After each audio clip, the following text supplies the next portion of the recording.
If you're interested in riding motorcycles because you think you're gonna get attention, I have some unfortunate news for you. Any of the attention that you're gonna get will usually come from a 60-year-old guy at a gas station who's gonna regale you with stories from his riding days of his youth. And most other average people pay little consideration to motorcycles at all. But there are a handful of motorcycles that are distinct enough in their appearance that normies and riders alike can't help but steal a glance as you pass by. The motorcycle that's most likely to turn heads is any sort of custom bike. There are lots of ways in which people customize their motorcycles, and they're likely to garner more attention than any standard stock sport bike that looks a dime a dozen to the layperson. But for the sake of not turning this entire video into a custom motorcycle showcase, I'm lumping them all together. The common styles in which people build their custom motorcycles include cafe racers, stretch jixers, and of course, choppers, baby. A true cafe racer build will attract attention because they often look quite unlike any stock motorcycle you'd find. There are of course more retro style bikes in the market, but a cafe racer is so stripped down, so minimalistic, they look as if they're missing 30% of their critical components. A cafe racer build based around a vintage BMW like the K100 Flying Brick or the air-cooled Boxer R100 definitely stands out amongst other cafe builds due to their oddball engine design. A cursed custom sport bike will also turn a lot of heads.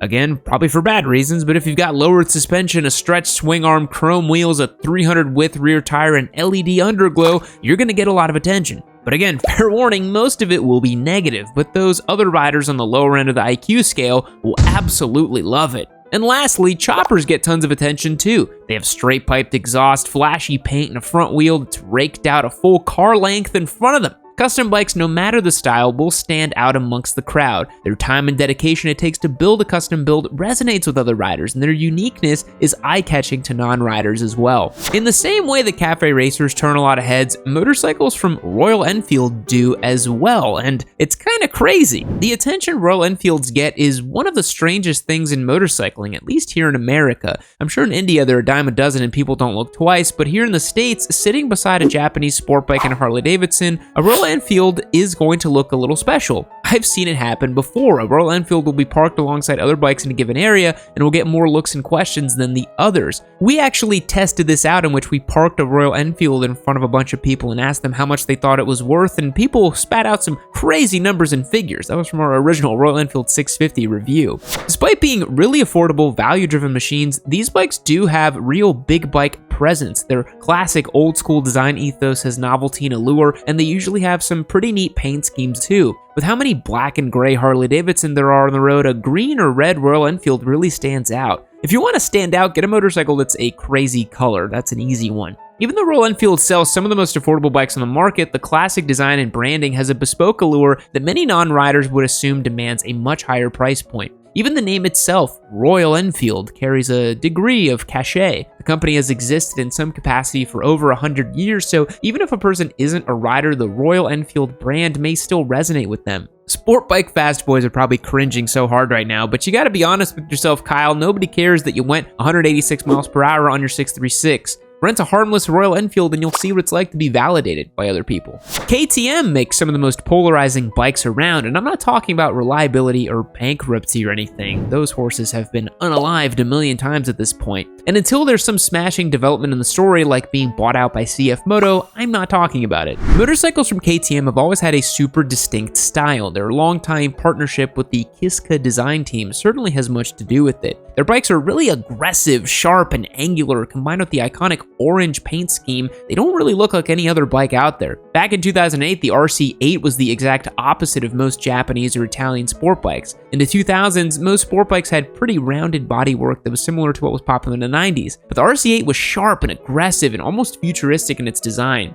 Even today, bikes like the KTM Super Duke are very distinct in their design despite the popularity of aggressively styled naked bikes. The unique design language has always been a key feature of KTM's brand. Given they're produced and sold in far fewer quantities than common Japanese bikes, they'll definitely attract more attention. Honda's Repsol livery is iconic. Repsol, a Spanish petroleum company, was Honda's primary sponsor for their factory MotoGP team for 30 years, and this coming season is the first time they won't be featured on the motorcycle. It's gonna look crazy. But again, Honda's so far down the pack that you probably won't even see them on the television. During that time, Repsol Honda won a bunch of championships in the hands of many famous riders. Marc Marquez, Casey Stoner, Nicky Hayden, and Valentino Rossi, hell even going back to Mick Doohan in the 90s. During the 2000s and 2010s, specifically during the odd years like 05, 07, 09, 13, and so on, Honda sold production CBR 1000RR bikes in the famed Repsol livery. In 2013, a CBR 600RR was sold in the same orange, blue, and white paint scheme. Honda even sold a CBR 250 in the iconic livery as well, so even baby street squids could cosplay as their favorite MotoGP riders. While these special edition bikes were sold in somewhat limited quantities, there are countless bootleg Repsol Hondas out there as well. You know, a bike has tons of clout and recognizability when there's no shortage of off-brand eBay kits that you can buy to give your bike that much sought-after wardrobe. Any sort of racing livery is bound to make an otherwise nondescript sport bike stand out from the crowd.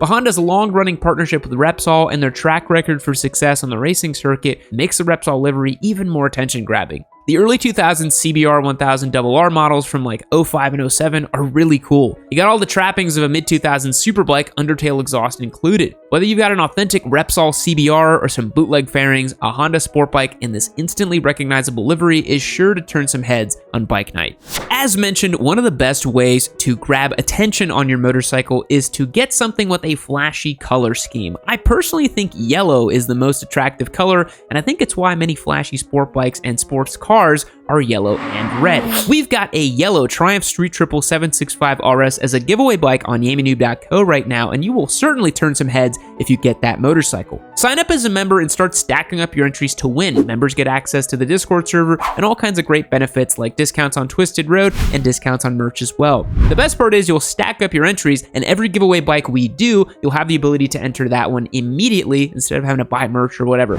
So become a member today on YamiNoob.co. We're giving away a bunch of amazing motorcycles this year, one every single month of all the latest and greatest and flashiest bikes. Get started today.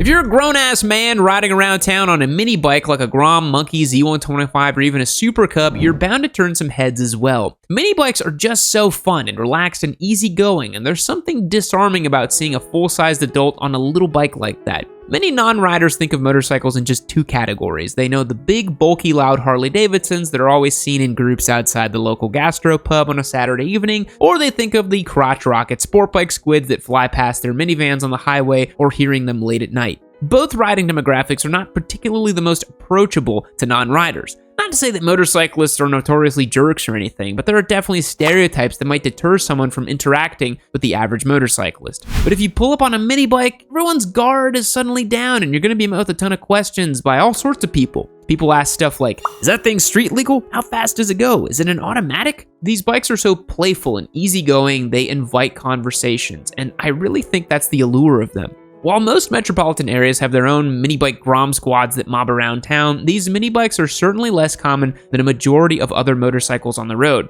which makes them stand out. Mini bikes are often heavily modified too, whether they be Grom stunt builds or two-stroke mopeds that are bored out and make like 70 horsepower. The amount of highly customized, unique mini bikes also make them attract a lot of attention. Again, all you sport bike Sigmas are probably rolling your eyes, but let's face it, nobody cares that your R6 looks like every other R6 out there. If you ride a mini bike around town, you'll realize how much more attention you get. Positive attention at that, which is always a plus. Yeah!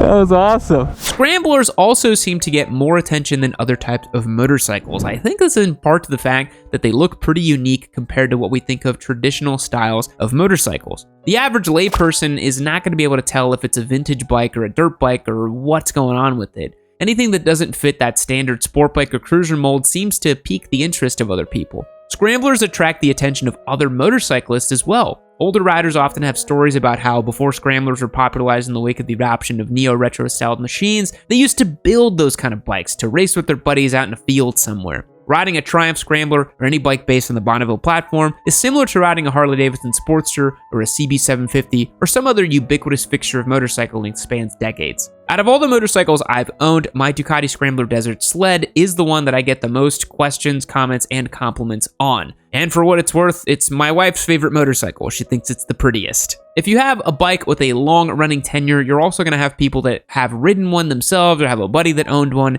Having a Scrambler also raises more questions about your riding history and style. If you got a Japanese sport bike, everybody knows what you're out there doing, racing your buddies on the highway and making TikToks. But if you ride a Scrambler, there's more questions about what type of riding you've done. You know, have you actually scrambled with it? Does it work well in the gravel? Does it wheelie? A Scrambler is just a more unique type of motorcycle that sets it apart from the traditional style of bike and creates more room for conversation regarding diverse attitudes towards riding. And it's why I think in the late 2010s and early 2020s, Scramblers were super popular and everybody was trying to make one. And I mean, really, Ducati popularized it in 2015, and it kind of became a staple and a great sales maker for them. And the last type of motorcycle that's certainly going to turn some heads is probably the most obvious, that being an expensive, high-end bike. The more exotic, the better. Non-riders are not really going to be able to tell an MV Agusta from a CF Moto, so if you're looking for validation from normie, then just get a sports car, get a Ferrari, get something like that, whatever. But if you want the respect from all the hype beast motorcyclists that love flexing their expensive bikes with their boys, then buying a high-end bike is the way to go.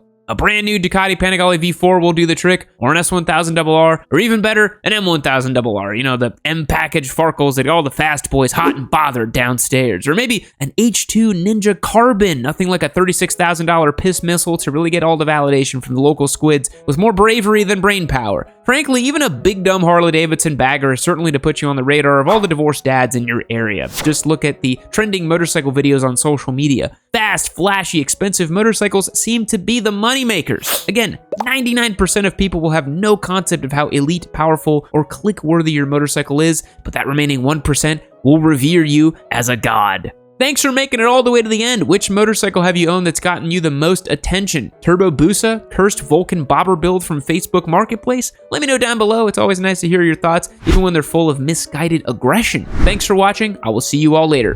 Fact: giraffes hum to communicate with each other. Goodbye. All right, everybody, our time is up here on this video. I hope you had fun. If you want to keep the fun going, become a member on Yamity.co. You can join the Discord server, ask me questions, hang out with me, submit stuff for the live stream, and best of all, get entered to win our amazing giveaway bikes. This Triumph Street Triple 765 is our newest giveaway bike. Make sure you get entered to win, because do you want to miss this? I wouldn't want to miss. I want to keep this bike, honestly, but I can't. I have to give it away to somebody, so why not make it you?